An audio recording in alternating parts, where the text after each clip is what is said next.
Well, good afternoon, everybody. It is just afternoon, so I can say that. So welcome to this event on European tourism to Greater Manchester after the EU exit. It's a delight to be able to welcome you all to the call today. Hopefully we can join in and have a fantastic conversation, which obviously relies on not only the input, but your questions and answers as well. My name is Mike Blackburn, and I'm chair of the International and Marketing Advisory Board for Greater Manchester, as well as a local enterprise partnership board member as well. So it's my delight to be able to welcome you all here today and host this event. Just a couple of quick pieces of housekeeping. We absolutely want to welcome your chat. So in the top right-hand corner of your screen, you'll see a chat area. Please throw your questions into the chat area and we'll try and get as many of those answered as we can. Secondly, all lines will be on mute. So you can talk as much as you like in your rooms, but we won't be able to hear you for the moment. Then we'll go into this session is being recorded, so you can watch it later on, you can share it with your friends, you can go back and cover everything that we're going to be covering today on the record. Also, there are going to be some slides used today, and all slides will be sent out to you afterwards, so no need to go screenshotting for those brilliant slides that you want to collate. And finally, when we come to the Q&A session at the end, please just put your Q&As in as we go through and we'll collate those. So it's a brilliant day today. So we've got some excellent speakers who've got some wonderful experiences. But I think it'd be an understatement to say that we're facing some difficult and challenging times across the UK and around the world with the coronavirus impact that's going on. And probably the sector that's been hit hardest is tourism. It's probably not too strong a word to say that we're in crisis, but we've been in crisis before, and we're going to look at where we are, the effects that the EU exit is going to either compound or offer opportunities for us as we come out of the coronavirus through our exit strategy. So we've lined up a panel of fantastically experienced and knowledgeable people on this subject who should be able to take us through some different areas, different perspectives, see different through different lenses what we're going to be facing, and give us some ideas of the things that we might want to think about in order to move forward following coronavirus lifting, and certainly through the easing of this over the next 1, 2, 3, 4 years. From an international marketing and advisory board here in Greater Manchester, we're absolutely going to be listening to the individuals as well as others, so we can pull together our tourism and also our inward investment and our other plans from a Greater Manchester point of view, such that we can build back better over the next few years. So without further ado, let's move into the sessions. And it's an absolute delight to introduce a colleague of mine, Nick Brooks-Sykes, who's Director of Tourism at Marketing Manchester. And Nick and I have worked together for a couple of years now on a number of projects. He needs no introduction to the vast majority of people in Greater Manchester. He's Director of Tourism here, and I'll give you a couple of facts. Apart from his lamb banana behind him, he's also speaks fluent French and German, although I'm told his French is with a German accent. So Nick, welcome. Let's hear your thoughts, please. Welcome, Nick. Thanks, Mike. Yeah, I'm sorry, Holger.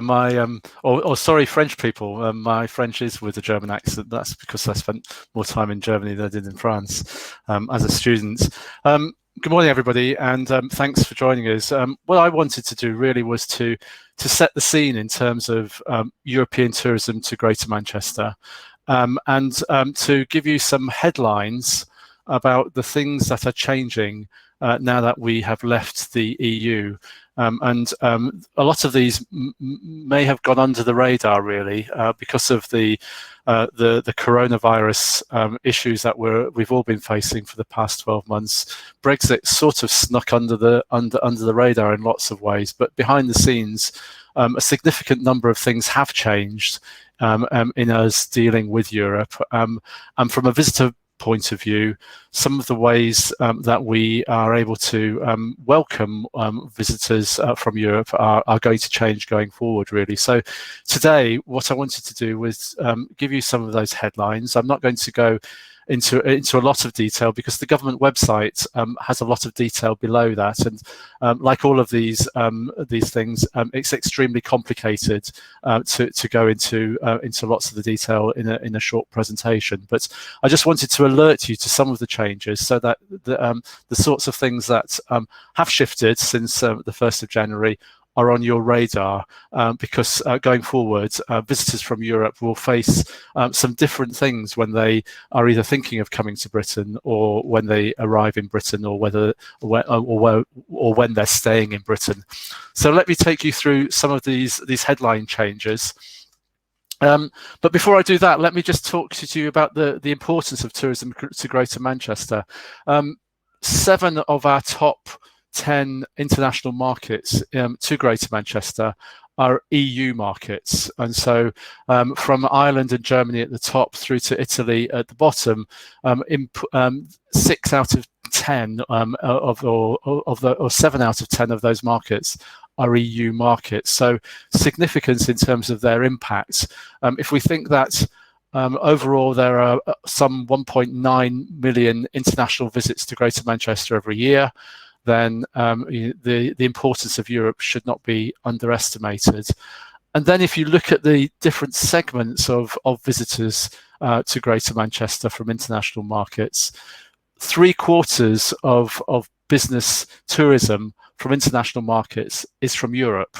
So that's really significant in looking at how we address those and welcome those European visitors who are here on business, and be aware of the challenges that some of them will be facing going forward. But you can see that even leisure visitors account for 50% of all international visits are from European countries. Going forward, I think we face a number of challenges, and we'll come to cross some of those over the next hour or so. But if we look at the importance of Europe, there's no doubt that as international markets recover, short-haul markets are likely to recover faster than long-haul markets. And Marketing Manchester is ready with a program of proactive marketing activity that we can deliver in Europe with partners as soon as we're able to do that. The reason for that is that we need to continue to maintain our market share. We need to maintain our awareness of Greater Manchester, Manchester Airport, and the north of England as international destinations from Europe. And we have to be in market with a strong proposition about why to come here, really.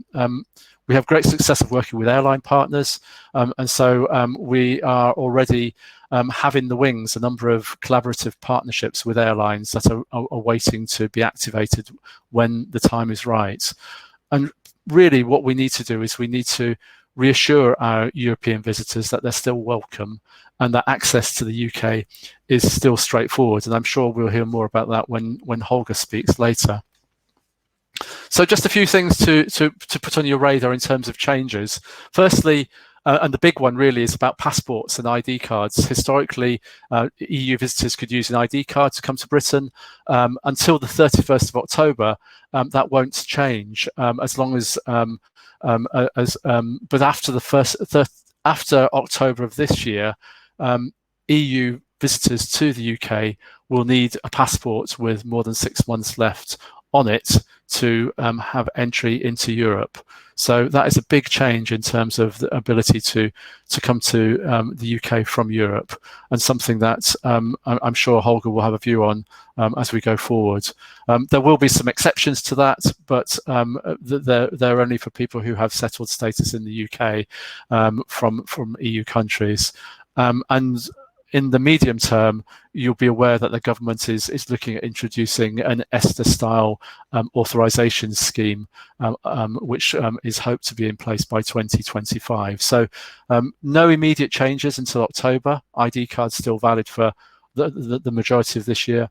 Passports only from October onwards, and then some sort of ESTA-style scheme going forward from the EU. For school children visiting, they too will need a passport from October, and that is a big change from the current ID scheme.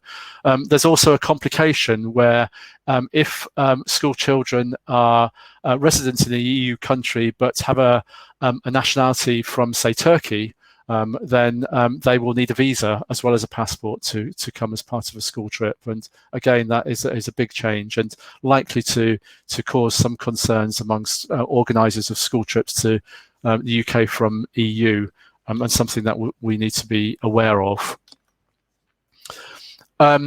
In terms of our biggest market, which is Ireland, there won't be any changes to immigration restrictions and controls. There are none at the moment, or there weren't any when we were part of the EU, and there will continue to be no routine immigration controls on journeys between the UK and Ireland, or between Ireland and the UK, because of the predating EU agreements that are in place, really. So that's good news from an Irish point of view, but again, something that might lead to confusion in terms of clients coming into Manchester and wondering what border restrictions or issues they may face when they arrive.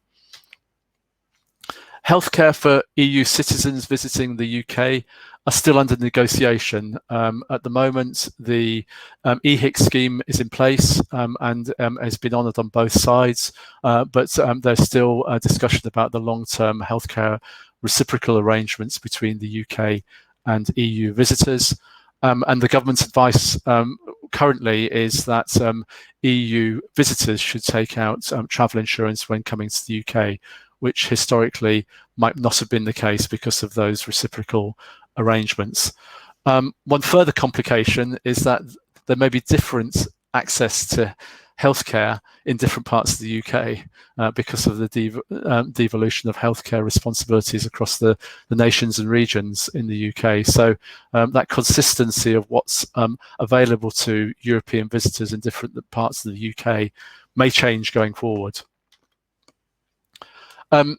Driving will not change, so EU citizens are permitted to drive in the UK with a European driving licence and don't need an international driving permit, which is something different from when British people go to Europe. They will now need a green card, but we're not asking for that in terms of EU visitors driving in the UK with a EU driving licence. In terms of business tourism, I've already highlighted the importance of business tourism from the EU as a proportion of our overall visits. For business visitors coming on a business trip, no visa will be required, so just a passport from the 1st of October.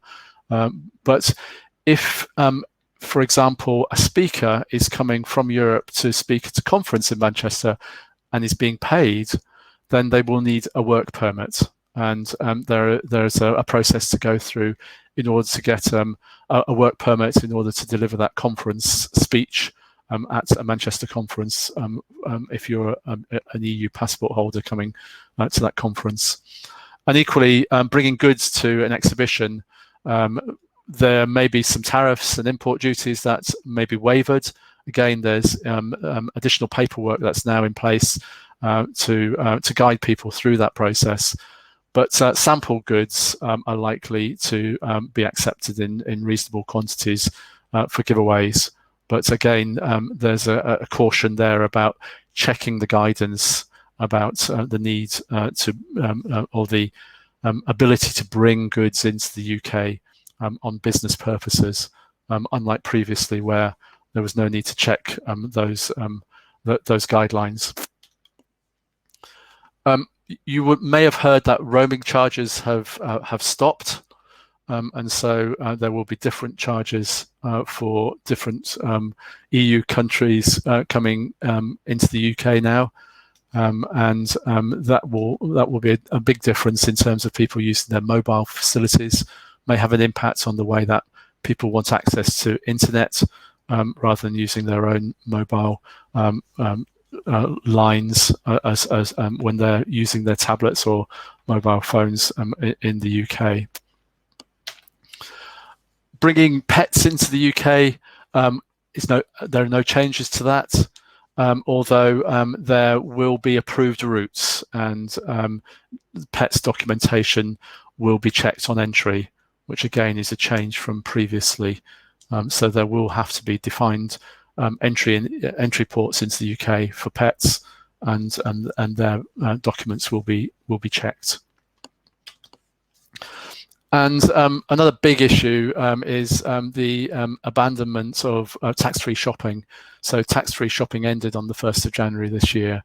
And again, that may well have implications to our appeal as a destination, or our ability to get to European visitors to come to the UK. So there's an ongoing discussion with governments about tax-free shopping status, but possibly puts us at a disadvantage, and I'm sure Tom might have something to say about that during his presentation. So on the face of it, there are some major changes coming down the line, really. I'll leave it for the rest of the panel to discuss how those changes impact on visitor perceptions or practicalities around that. But what I would say is that there's likely to be some visitor concern about what they can and can't do. And so all of the information around all of this is available on our website, and we will, so obviously provide an advice sheet to you after this conference to help you with all of that. But I think the big message really is to make sure that visitors understand some of the changes, either before they travel, or understand as they're planning their visits what paperwork and additional measures need to be taken into account. Mike, with that, I'll hand back to you. Thanks, Nick, and thanks for outlining those changes. Some are significant, as you say, and let's see how they integrate with what everybody else is about to say. So let me introduce the next speaker. It's delightful to be able to introduce Holger Lenz, who's the manager for Central Europe for VisitBritain. He's been working there for about 10 years now, based in Berlin, hugely experienced and a great friend to Manchester, regularly bringing travel operators and providers over to the city region in the UK here. So without further ado, Holger, over to you. Thank you. Hello and welcome to everyone. I'm joining you from Berlin today, where it's pretty sunny. And my job today is really sort of have a view from a European perspective. Obviously, UK is still part of Europe, but mainland Europe from the EU. And I briefly want to talk about the perception of welcome, which has shifted a little bit through the whole EU exit process and had an impact on the willingness to visit Britain. Then I'm looking at some of the content again, which Nick has already covered, but give it a bit more context and some figures behind it. And then it is really impossible to separate the impact of COVID and EU Brexit at the moment. So I'll give you a bit more information about what's going on in Europe right now. But let's start off with the perception issue. I remember really well attending a research focus group, I think 2 years ago, where someone not considering to visit Britain was asked, why? What's the reason for that? And the gentleman said, oh, these Brits, they always want to do their own thing. They're sitting on their island. They don't want to be part of Europe. And I'm really not sure whether I would be welcome if I travel there. That's why I just don't want to go there. So this was pretty much the result of a lot of negative media coverage, which we've had over the years. And Visit Britain has tried to capture that and really get some market intelligence and figures on the impact. So ever since the referendum, the first wave was in the autumn of 16, we did Europe sentiment research every 6 months. And you can see the dates for the different waves of the left on the left-hand side of the chart. And these are the figures for people. The good news is the big figures you can see, this proportion of people who strongly or slightly agree that British are welcoming. But you can clearly see on the charts there are some markets where the figures are lower, for example, Spain. And there was also a trend towards more negative figures in the course of the years. And they probably reached the lowest level in September 19 and March 20. And in the last wave, when we did the research in September of last year, they were already a little bit better, had improved again. We have just done the last round of this research, and it will be interesting to see if this positive trend of the perception of welcome is continuing. And we were also trying to find out whether this negative perception of impact then also had an impact on the willingness to travel to visit the UK. And this is a very colorful chart. So the people saying there's a positive influence, that's the green on the left, negative is the red on the right. And then important here is the column on the far right, that's the balance of positive and negative. So the only country where we had a sort of positive balance was Italy, and the most negative figures came from Netherlands, Spain, and Germany, and they were also worse than the average. And really, I think it's fair to say these were or are the three markets in Europe where probably the whole EU exit process had the most negative impact. So this is really the information Nick has already presented. But so, a lot are still valid. You don't need a visa, that's good. The two things that are going to change from October, Nick again has covered them. The school groups, list of travelers schemes, it's a lot of people don't even know this exists, but it's really important. And I just heard this week from a very big French school tour operator that in half of the groups they are bringing over to the UK, there is a kid that would normally require a visa.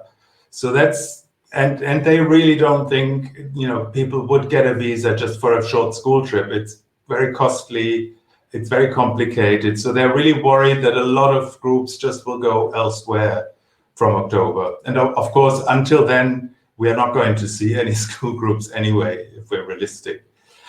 And then the issue with the ID cards is hitting then on top of that, because of course up to now it was possible to visit the UK with an ID card, and especially younger people don't have a passport. So it's again, these younger school groups will be hit quite a lot. But just dwelling on the issue of the passports, it's really surprisingly difficult to get official statistics from European countries on how many people have a passport. And we were really struggling in some markets. So again, we included this question to our survey. And here you can see the results. The average is 70% of Europeans have one and 30 not. But the figures vary quite a lot. You can see Italy, for example, only 57% of Italians have a passport. So will this matter? Will this keep Europeans away from visiting Britain? And again, we added another question, and that's from the last wave in September. So the important color to look for here is red. This is the percentage of people saying they don't have a passport and they will also not come to Britain because of that. They're not going to bother and go elsewhere. So the average for Europe is 7%, but some markets, of course, linked to the fact that Italians, a lot of them don't have passports, the share there is relatively high. So, 7% is not a lot, but still, it's still a figure, and we'll have to see what the effect is really going to be in reality looking forward. So, yeah, as I said, EU exit is hard to separate from COVID-19. And I'll just give you a little bit of an update on what the situation is right now. Unfortunately, in a lot of European countries, cases are going up rapidly. And for example, here in Germany, we are quickly going into a third wave. Of course, our vaccination programs in Europe have been much slower up to now than yours in the UK. So yeah, there's still a lot of work to do here. And if we're honest at the moment, just as an example here in Germany, but I know it's the same in other European countries, people are not thinking about summer travel right now. Perhaps domestic, yes, but there is just too much uncertainty at the moment. Sort of go and book a summer holiday or even beyond that. So that's really a barrier for booking holidays now in a lot of European countries. And I'm not sure whether you're aware that Visit Britain is running international COVID recovery research. The first wave happened, so the fieldwork was in early December, the report was published in January, and there really is a lot of interesting information in it. However, December is a long time ago and things change really quickly at the moment. Good news is the next wave fieldwork is planned now for late March, and then in April we're going to see the next round. So it's definitely worth having a look at the detailed results. It's available on our corporate website.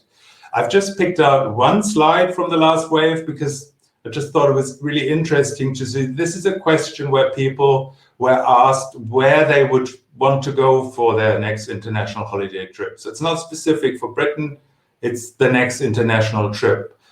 And you can see large cities, there is a really big difference between the markets. For example, Germany, not looking good at all, only 25% said they would be willing to visit a large city, whereas Southern Europeans, Spain, Italy, seem to be much more cool about this. So this is perhaps also something to consider when you're planning your international activities, and pick out the markets where in the initial phase, at least, the potential is higher.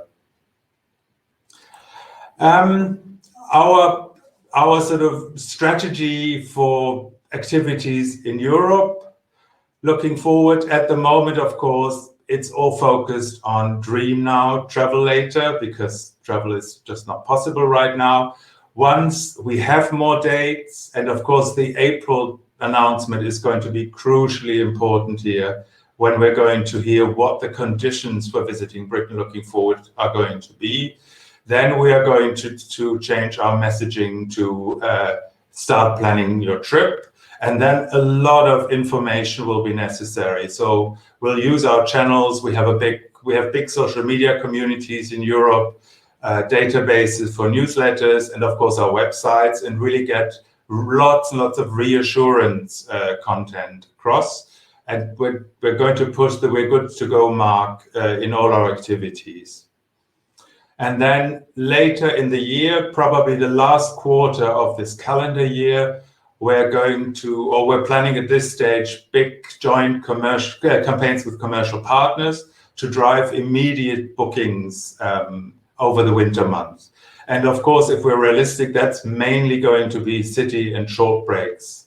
And we'll promote the cities. In some markets, as you saw, it's going to be tough, but I think there we will have to work really hard to show how you can have a safe visit, highlight the green spaces, you don't have to take public transport to get around, etc. In any case, it's really difficult now to imagine what the world is going to look like at the end of this year. Everything might be really relaxed, people are not worried, but hard to imagine now, and we just need to be very agile with our planning. And for our international marketing, we're also going to adapt the Escape the Everyday brand for these activities. That's of course been used already for the last year, for the domestic campaign last year. And for this year, there is another domestic campaign planned, and that's going to push by Visit England, and that's going to promote city trips heavily.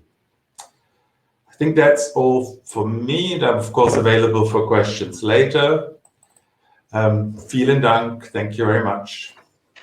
Brilliant. Thank you, Holger, and thank you for those stats. I'm sure we're going to come back to some of those later on about how we in Greater Manchester in particular what messages should we be thinking about building up that confidence and reassurance. I'll come back to that later, Holger. So thank you for that kind of stimulating set of conversations there. Brilliant. Let's introduce our next speaker. It's delightful to be able to introduce Tom Jenkins, who's Chief Executive of the European Travel Operators Association, who's been doing that role for about 20 years now, and they've got about 1,200 members across the UK and Europe in there. And I'm sure from both his members and himself, Tom, you've got some really interesting stuff to be able to tell us about your perspective and your members' perspective on EU exit and tourism. Over to you, Tom. Thank you, Mike. I'm just going to really look at what's happened and what the prospects of recovery are. I just want to say a quick word about ETOA. Can I have the next slide, please? We are really an association for intermediaries. We work for tour operators. That term has a slightly old-fashioned feeling to it nowadays. But we, I suppose our bedrock is scheduled tour operators, but we also have wholesalers, online travel agents, and indeed online distribution companies. They cover both the B2B networks, and that's probably the bulk of the business that my members process, but also B2C. And we do both group and FIT, probably roughly the same volumes of both.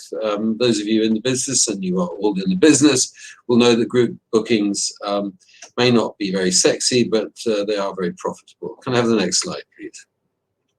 In terms of origin markets, we were founded very much as long-haul incoming. The tour operators that set us up really had Europe written on their brochures when the brochures were sitting in travel agents in Florida or New York or Los Angeles. The origin people were the Anglophone markets of North America and Australasia, but very, very rapidly we got the Japanese and other Asian operators coming in. And now we have a really considerable array of tour operators bringing people in to Europe, and that obviously includes the UK, from throughout the world. I say that, but I also am not here entirely under false pretenses. A big chunk of our market is intra-European. One of the things that have happened is that people have stopped marketing specifically in discrete national units. I used to have people who are only interested in the Japanese market, only interested in the North American market, and so on. Nowadays, and this is led by wholesalers, but also by online travel agents and intermediaries, they will distribute a product wherever there is a buyer. And one of the things that have happened in the recent years is we have more and more intra-European operators as part of my network, as well as domestic operators. So if you were to come to one of our workshops, we had one only a few weeks ago online, you would have seen a large array of UK coach operators, European wholesalers, and international wholesalers and tour operators, all looking to buy product for distribution really next year in 2022 and 2023. I want to just ponder very quickly on that to see where we are, and we need to see where we were. Can I have the next slide? I think to realize that in 2019 was a record year for tourism in Europe. According to UNWTO, there were 745 million international visitors in Europe, and this is 4% up on the previous year. And they counted 37 million US arrivals. One of the problems of the wonderful world of tourism statistics is that this seems to conflict completely with the US State Department, who count the people leaving the United States, and they said they had 17.2 US departures, of whom 13.9 million people went to the UK. The reason for this discrepancy, and it looks like a big discrepancy, kind of the next slide, is that United States, less than the Asians, but the United States significantly visit more than one country when they come over here. You could say the UK is an exception to this pattern, where 28% of the UK visitors to the UK visit more than one country, whereas if you look at the people going to Europe, as in continental Europe, they tend to visit more than two countries. And that's the reason for the discrepancy I had in the previous slide. The significance of this will come up in a minute, but it's very important to realize that not as much as the Asians do, but when they think of coming over here, they think that they're coming to Europe. Where are you going? We're going on a European vacation, thank you very much. And we're going to go to the UK, we're going to go to Manchester, but we would also like to go to Paris and Amsterdam as well. Can I have the next slide? The really sickening thing is that 2020 was going to be even better than 2019. When we did a survey of our members, they thought they were going to have a growth of between 5 and 10% over the 2019 figure. And the reality was a drop of 95%, and this is something that you all very familiar with. Obviously, the leisure tourism, which my members chiefly are operating in, was affected more than the VFR figures that occasionally banded about. We saw mass cancellations, but also postponement of trips. Companies went into hibernation, and we really are experiencing a long COVID for the tourism industry, and more importantly, the service economy which it sells. I think it's very important to realize that we are not just floating separately from the service economy that we sell. Our ability to sell a destination is wholly contingent on the health of the service economy in that destination. It's easy to sell, to choose a totally extraneous example, it's very easy to sell New York when New York is booming. It's really tough to sell Detroit when Detroit is in the slump. What is happening in that city? What can I do? How can I spend my money? What's happening? These are the questions that potential visitors ask. And if it's looking sick, it's not a great place to go. Can I have the next slide, please? What 2021 is going to be like? Well, we asked everybody this at the end of last year, and the answer was that they thought it was going to be about 45% of 2019, which compared to 2020 was great news. We're in a weird state where which is a 55% decline in business is regarded as great news, but in comparison with 2020, that would not have been bad. And it was driven largely by the fact that there was this huge postponement. Lots of the people who had booked in 2020 were hoping to were hoping to fulfill that booking in 2021. This is starting to peter out. In January 2021, we had a UK-focused workshop for inbound operators. They said that they'd be happy with, well, they expected 26% of 2019 volumes. In March, we did another one, and it's 23% of 2019 volumes. And I think it's petering out from there. What's driving this? Can I have the next slide, please? First of all, and this is a pan-European problem, there's a lack of clarity from destinations. Your arriving punters just don't know if they're going to be allowed in. They don't know what the situation is. The good news, as you may have read, is that yesterday the European Commission published a green card, but they published the notion that you can have a green pass for European nationals to move around Europe. It's not clear if this is for visitors to Europe to be able to travel around Europe. There's also a lack of coordination between the destinations. Your incoming visitor, as I said, just doesn't know if they can move around. And it's really important, if we are trying to sell ourselves, to recognize that these people want to go to more than one country. I suppose, just to re-emphasize it, my members' biggest selling package for Europe, I mean, the number one product in Europe is a London-Paris combination. This obviously does not, unfortunately, include Manchester at the moment, but it gives you an idea of the priority that people place on being able to cherry pick the things they want to see when they want to go to destinations. And if we're stopping them doing that, that's a break. There's also, and this is something that has not got enough publicity at the moment, is there's a total lack of clarity in the origin market. This is obviously the case in China. Don't even think, if you're Chinese, of booking a holiday anywhere outside China. That's not going to be possible. But even in the United States, there's real resistance. It's not very publicized, but there's real resistance against opening up arrivals coming back into the States. They're very worried about new variants and the ability of vaccines to protect them against new variants, and they don't want to be seen to be letting a new variant in.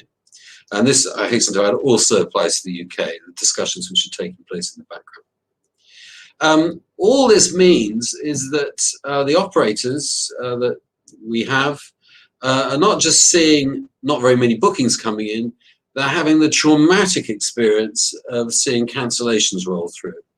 The booking lead times for the United States and other origin markets around about 2 to 3 months, where people have got to make a decision if these vacations are going to take place. So we're already seeing May cancelled, and we're moving forward to the cancellation of June and July programs. And the next slide. Now, I promise you I will finish on a positive, but I just want to clear off the hidden negatives on top of this. Both Holger and Nick have covered the Brexit issues. The things they didn't emphasize, I think, is the thing to realize, and I go back to this multiple destination visit to the UK. 28% of the Americans will come to the UK and want to travel on somewhere else.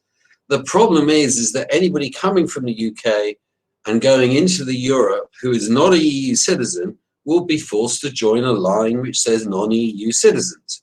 And at that line, the border staff are obliged, as they are obliged in this country up until December 31st last year, you're obliged to inspect this person's passport thoroughly. You've got to ask them the purpose of their visit. You've got to ask them how they're going to support themselves and how long they're going to be here. And then you've got to stamp it. Now, this process takes about 90 seconds longer than the cursory check of is this passport valid. 90 seconds is fine if you're the first person in the line or the second.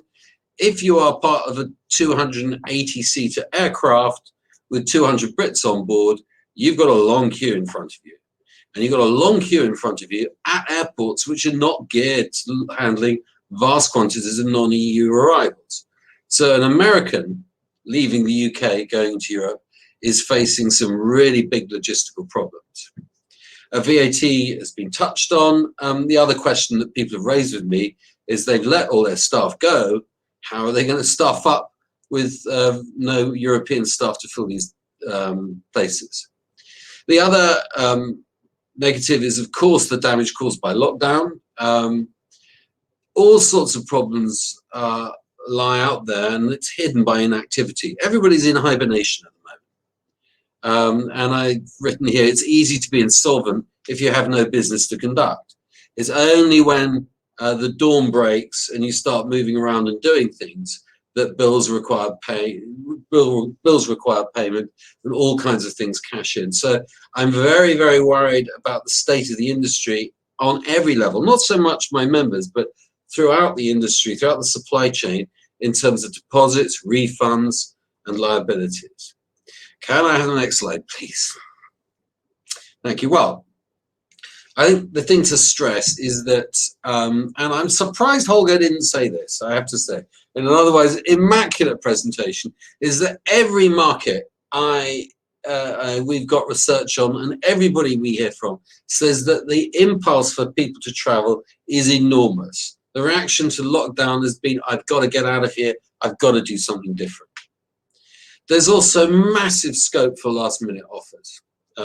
It's a unique moment. I've got unique written all over this, but there is extraordinary situation where we've got very little take up of volume, vast quantity of desire to travel, and a wide open availability, both of in destination and in mechanisms to get people there. And so there is a unique offer of price, low occupancy, and unique experience. You will never be able to go to Manchester or indeed Venice again in low season in the way that you can now. It's a unique moment to be traveling. I would also say, for those people who given I represent the middleman, this is going to be a fantastic time to be a middleman. I vividly remember Jack Corona and David Babai, the two most formidable entrepreneurs in the tourism industry in the late 20th century, looking at the situation in 2001 and saying, this is the time to be a young person in business. This is a fantastic opportunity for people who can get product to people because there's demand and there's product and there's tons of availability. And as interestingly as all this, and it's also been touched on, is that we're looking at a rejuvenated domestic demand. And domestic demand is what we sell. It sounds slightly counterintuitive, my last point, which is that as international long-haul, short-haul operators, what we sell is the taste of the inhabitants. If I'm selling Paris to an American, what they want to come and experience is the Paris sustained by the Parisians. They don't want to have the Paris sustained by American tourists. They want the Paris that Parisians have constructed.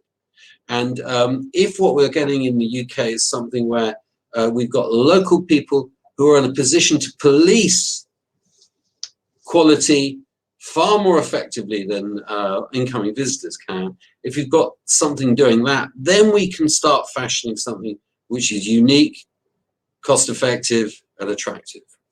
And that's me. Thank you very much.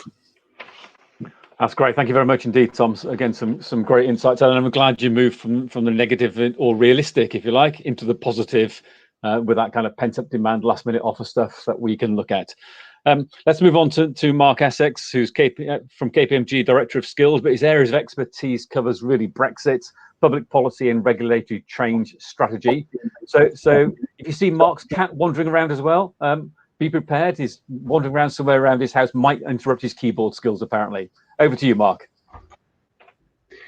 Thanks very much. Yeah, I've spent 5 years of my life analysing politics and megatrends from Brexit and COVID and everything else, and reasonably recently focused on the recovery and in particular on forecasting skill supply and demand. And you've got to do that job with any kind of success. You've got to be really alert to the interconnections between sectors. So I'm going to give some reflections on my conversations with businesses across the piece and how what they're doing and will do affects tourism and hospitality in particular. So on the demand side, we've talked a lot about demand. For me, the Brexit trade deal that we saw at the turn of the year is helpful, but it's thin. And I think what it does for our trade is the pressure is all on convergence on goods trade. I don't see much incentive for us to pivot our regulations or our standards for manufactured goods. But there's not so much pressure to stay converged on services. In fact, the pressure is all to diverge on services. I think Britain's financial services and other sectors might start aligning themselves more with US regulators and Asia Pacific. Now, what that means is you might expect over time the mix of visitors to change. More business tourism from those markets if we align those sectors to New York and Singapore more than we do to Frankfurt and Paris. Different mix. Those visitors travel longer, better for hotels. They might stay longer. So changes in the sector mix for our country will have an impact on tourism trends. The behaviour change from COVID across sectors, particularly service sector, where you can theoretically work from anywhere, I think that will have an impact on domestic tourism or commuting, if you like. If you can work from a place that's, say, 2 hours from your office, because you only have to go to your office 2 days a week, maybe you stay over one night a week. So I think we might see more people staying away from home as a result of being able to commute less, if that makes sense. And that has impacts for the operating model of our hotels, for example. You are going to need an awful lot of internet bandwidth if people are spending some of their time in their hotel rooms working from there, doing their video calls. Commuters, if they are going to spend fewer days in the office, that's fewer days they're eating on the go. So that domestic demand, the taste of Paris for Parisians, will you have as many people serving the eat on the go market? Will your food on the go offer be as strong? How will that change? Potentially more food on the go in suburbs than in cities. Conferences, I'm desperate to get back to conferences. It's been a while since we've done this face-to-face in front of a real audience with 100 faces. You can judge whether you're making sense or not just 5. I miss it. I think lots of clients miss it too. But I think conferences are going to change. Now that we've got this experience where people can get it on demand and so on, that plenary broadcast element of a conference might become a smaller part of the agenda, and the networking, serendipitous meeting part of the agenda might get bigger. That has implications for plenary spaces and for the bars around those plenary spaces. For the Tory party conference, we need a bigger Midland hotel bar and maybe a smaller auditorium. Who knows?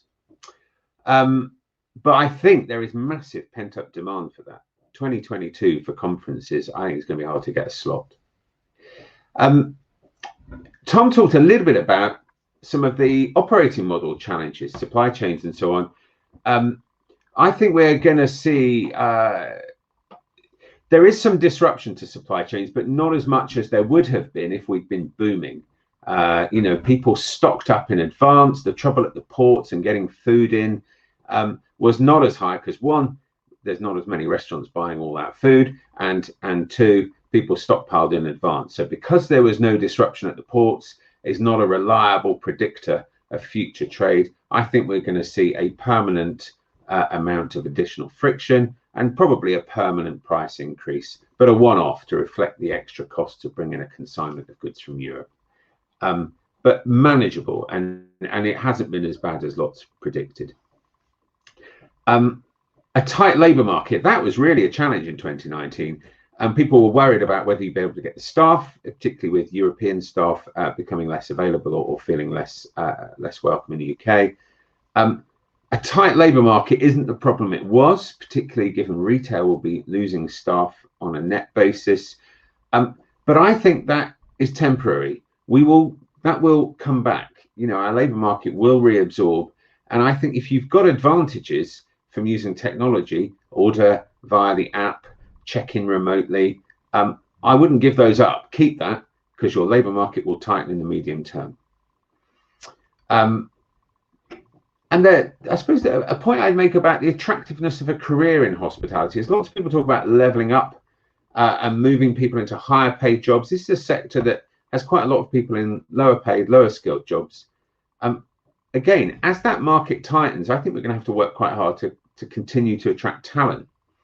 And I've not really worked in hospitality. I started my career doing a bit of work in retail, but I would definitely promote it to my daughters. I think it's a great way to start your career, to learn soft skills, early responsibility, and they're really transferable skills. I talked to police recruiters the other day about how people who run a bar age 23 and are dealing with people who are a bit the worse for wear at 10 o'clock have got quite a lot of experience at dealing with people who are the worse for wear at 10 o'clock.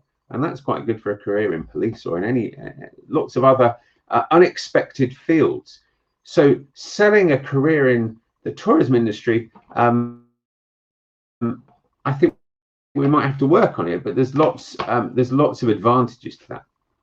So I think there's lots of change, as lots of people have said already, on the demand side. There's going to be quite a lot of changes on the operating model and supply side, and a lot of unpredictability. What that tells me is it's probably worth spending less effort trying to see round corners and more energy being ready for whatever might come around them. You need to be agile. Everyone says they need to be agile, but it really means something now. A carefully crafted plan that extends 5 years in infinite detail is really a waste of time and energy. Much more investment in being ready for what might come and being able to move quickly is the order of the day, and that's what my clients are seeing. Hope that helps. That is excellent, Mark. And you took us into some completely different areas, which certainly Nick and I have been talking about with the tourism and hospitality groups in Greater Manchester around that retention of talent at the start, then attractiveness of the industry. How do we do that perception stuff? And the word perception has come out across everybody's conversation so far, both perception and confidence. And we're all expecting change. We're all expecting demand. I loved your 2022, by the way. Mark, you're expecting a big uptick in 2022. I can't remember who was it. It could have been Tom who said 2023 was going to be it was 2022 again from Tom, was going to be a fantastic year. So if you're hedging bets, let's go for 2022. However, a few things have come out there. I'm going to come back to Holger. We've got time for a few questions. And I need to get Helen's question. Helen Palmer's put a question in there about, although Tom was expecting a drive down of costs in the early stages, some great offers, I think you said, Tom.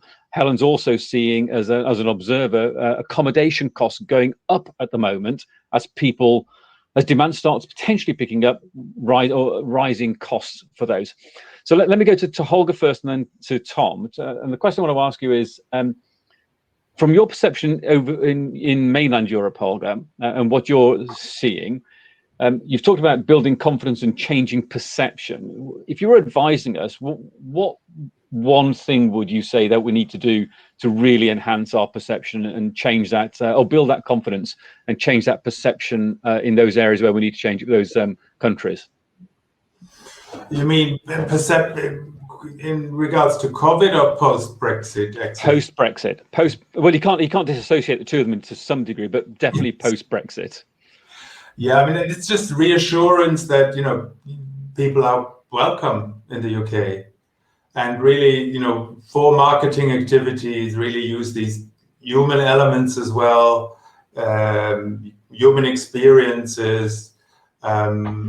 And I think that really put that into the forefront of your marketing, and bring out the human element, and really demonstrate that British people are friendly, welcoming.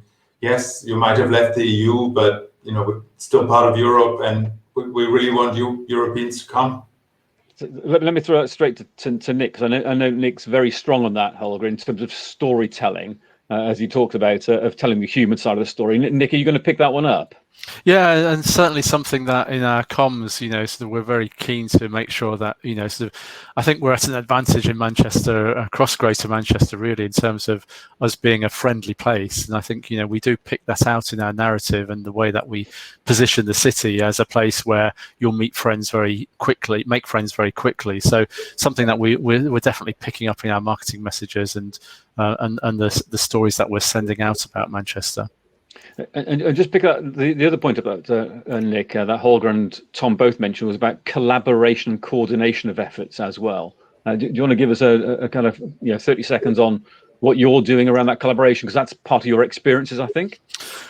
Yeah, I think definitely. I think sort of people on the call will know that sort of Manchester works best when we work together, and we do that extremely well across Greater Manchester, and in a way that actually we take as normal until we go somewhere where we see that it doesn't work. And there are plenty of examples of that. But so I think the way that we work across the piece in Greater Manchester, but then with our partners, so whether it's with VisitBritain or with some of our carrier partners, our airline partners, we've got some great track record of working with Jet2, with Ryanair, with EasyJet on direct connectivity from Europe into Manchester.